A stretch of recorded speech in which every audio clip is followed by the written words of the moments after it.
What's going on, guys? Today we are going to cover the barbell back squat. Now, even if you're not barbell back squatting, we're going to talk first about the principles and the tension techniques to do a really good safe squat that you can apply whether you're doing a goblet squat, sandbag squat, anything like that, any other type of squat that doesn't require a barbell.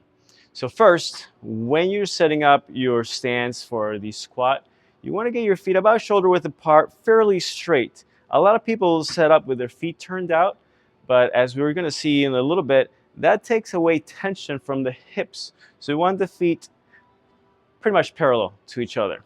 Now, the feet should be gripping the floor, toes pressing into the ground.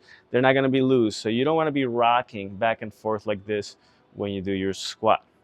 Now, I want you to try this. We're going to be on the heels. You're just going to turn both legs out as far as you can a few times and see what that feels like right here at the hips.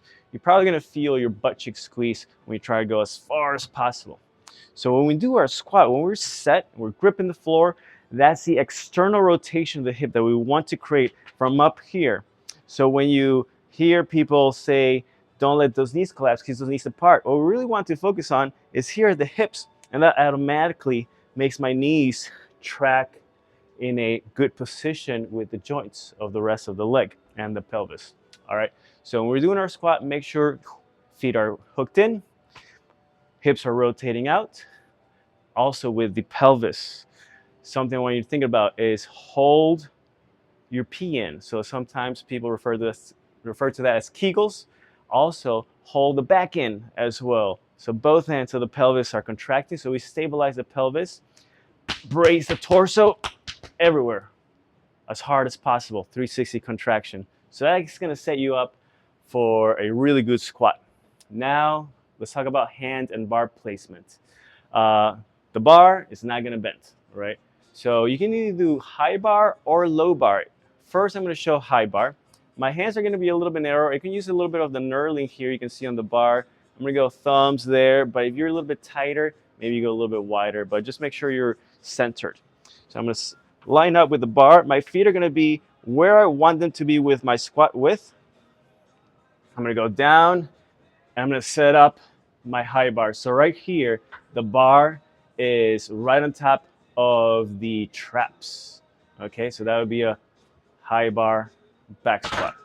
If I wanted to do a low bar, I would probably go a little bit wider because we're gonna have to use the arms and the shoulders a little bit more. So I'm gonna put my pinky on that ring on the bar. I'm gonna line up here, get my feet set up, keep my tension through my torso, and now I have to squeeze my shoulder blades together, and the bar goes between my shoulder blades, so right in the middle pretty much, and my elbows have to go up. All right, so I'm going to show this one first. Boom, I unload. I take 2 steps, maybe a third step to readjust. So notice my elbows are up, and I have to stay bent a little bit because this is off center of my gravity sitting there. So I have to be bent a little bit. Whew, keep that tension, keep that rotation, come down, drive up again, right? So we have a neutral spine the whole time as we do our squat. And again, notice how the pelvis has to shift back. My torso leans quite a bit forward because of the sitting position of the bar. That means we're using our hip muscles a lot more, our butt muscles. To rack the weight, just walk forward, boom, and set it down. Now notice the differences between that and the high bar. All right, so I'm gonna get my hands a little bit narrower again, get my stance. I have my position set. Whew. Take 1, 2, maybe 3 steps. And notice I can stay upright here because the bar is sitting right above my center of gravity.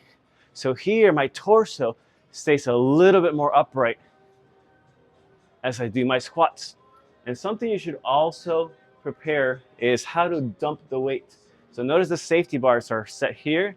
If I misjudge my strength, or if I lose my balance or control, those bars are there like, oh, I can't go.